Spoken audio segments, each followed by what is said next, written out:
အဖေကြီးတယောက်ကစာကြက်နေတဲ့သမီးလေးစီကိုမဖြစ်နိုင်တာသွားပြောပခုံးလေးဖတ်ပြီးသမီးလေးစာမေးပွဲကြရင်ဂုံတူးတွေနဲ့အောင်လို့ဆိုသမီးကဘာသာတိုင်းအမှတ်ပြရအောင်လုပ်မှာဒီခါမှာအဖေကသမီးကဟာတတွေလာမပြောစမ်းပါနဲ့ဘယ်သူကဟာတအရင်လာပြောတာလဲတပည့်တော်မှာကက်သလစ်ဘုန်းကြီးဖြစ်ရပါလို့ဤဆုတောင်းတဲ့အခါမှာမဖြစ်နိုင်တာတွေမဆုတောင်းပါနဲ့လူတယောက်ကမိန်းမမအားတော့ဈေးသွားတာ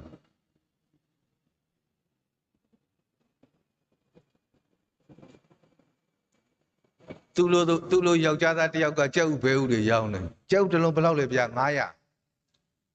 ခမရလေများတာပါဗျရှော့စမ်းပါလားခမရဥတက်လို့လားခမရဥတက်လို့လားဆူတောင်းတဲ့အခါမှာဈေးမစစ်ပါနဲ့ဟိုကလေးလုတ်ပေးပါဗျာမပေးဘူးလားဒါလေးလုတ်ပေးပါဗျာမရဘူးဒါလေးလုတ်ပြီးနော်ဗျာကိုဆူတောင်းတဲ့အခါမှာဈေးမစစ်နဲ့ဒီနေ့တန်လူကခန်းကြီး78ကနေတက်ကနေရှင်းမှာရှင်းကြီးပြောရတဲ့အချက်2ချက်ရှိတယ် about the quality of our prayer ငါတို့ဆူတောင်းခြင်းရဲ့အရေးအသွေး persistent faith and confident ဆွေးရှိရမယ်ယုံကြည်မှုလည်းရှိရမယ်နံပါတ်2ကတော့ the certainty of his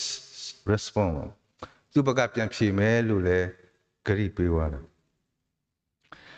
ဒီမတိုင်ခင်ဒီဆူတောင်းတဲ့နေရာမှာဇွဲရှိဖို့အတွက်မတိုင်ခင်အရင်တန်လူကအခန်းကြီး6ခွက်လေ12ကိုကြည့်မေးလို့ရတယ်သခင်ဗျာသူ့ဘဝမှာအိပ်ပြက်ခဲ့ဘူးလားလို့မေးရင် yes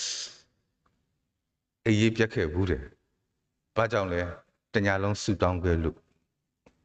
spending the whole night in prayer with God တညာလုံးဆူတောင်းခဲ့တာခွတ်တော်ဗျာအိပ်ပြက်ခဲ့ပါတယ်တို့လူတွေအိပ်ပြက်တတ်ပါတယ်မာသားလိုဗျာများတဲ့အခါအေးပြက်တယ်အတွေးတွေများတဲ့အခါအေးပြက်တယ်ပု္ပ္ပာတွေကြားဗျာများနေကအိတ်မရတာဘာကြောင့်လဲအဖြေကဖယားဟာရှိအသိဝင်ဖို့နောက်ကျလို့ပါဖယားဟာရှိအသိဝင်ဖို့နောက်ကျလို့ပါသခင်ဗျာဟာတညာလုံးထိုင်မတွေးခဲ့ဘူးတညာလုံးတော့ထိုင်ဆူတောင်းခဲ့ဘူးတယ်အိပ်ပြညတို့ရဲ့အကြောင်းရင်းဟာဆင်းရဲခြင်းပါမကောင်းမြင်လားဆင်းရဲတာပဲအဲ့ဒါကြောင့်အကောင်းမြင်ပါကောက်ကျင့်မှုဟာဆင်းရဲတာပဲအဲ့ဒါကြောင့်ရိုးသားပေးပါဒေါသဖြစ်တာဆင်းရဲတာပဲအဲ့ဒီတော့သီးခံပေးပါလက်စားချေတာဆင်းရဲတာပဲအဲ့ဒါကြောင့်ခွင့်လွတ်ပေးပါမာနထောင်တာဆင်းရဲတာပဲအဲ့ဒါကြောင့်ရိုးသားပေးပါအမုန်းရှိတာဆင်းရဲတာပဲမေတ္တာပေးပါ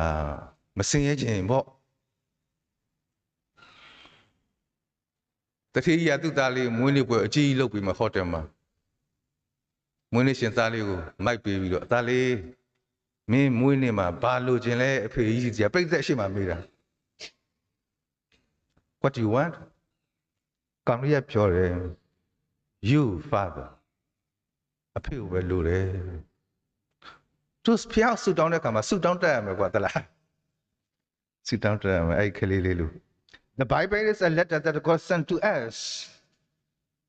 တမန်ကျမ်းစာဟာဖခင်တို့စီပို့လိုက်တဲ့စာပါ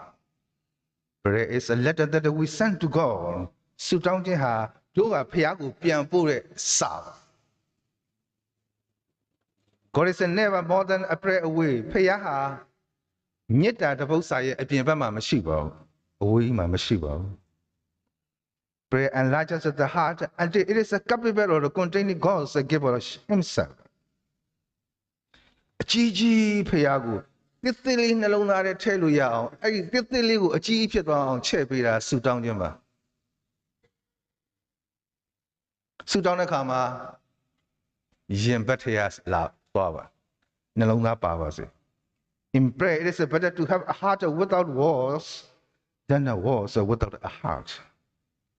ဆုတောင်းခြင်းမှာနှလုံးသားမပါတဲ့စကားလုံးတွေထက်စကားလုံးမပါတဲ့နှလုံးသားရှိဖို့ကသာအဓိကပါ 7 days without prayer makes one weak ခုနှစ်ရက်စလုံးမဆုတောင်းဘူးလားအဲ့ဒီသတင်းဘက်ကသင်အားနည်းနေသောသတင်းဘက်ပါ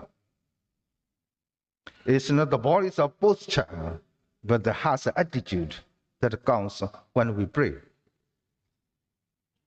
ဆုတောင်းတဲ့အခါမှာ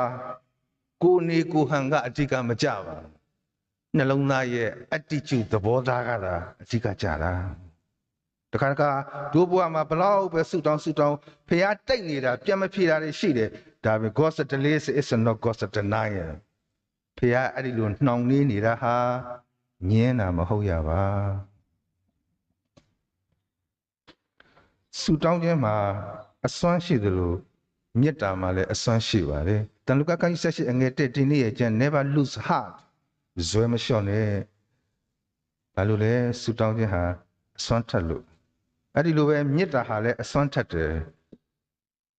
ဒုက္ခမြင့်မှာမေတ္တာလှေပေါ်တက်ပဲ့ကင်တက်ရင်တစ်ဖက်ကမ်းမှာခါနန်ပြည်ကတကားဖွင့်ထားပါ၏အာမင်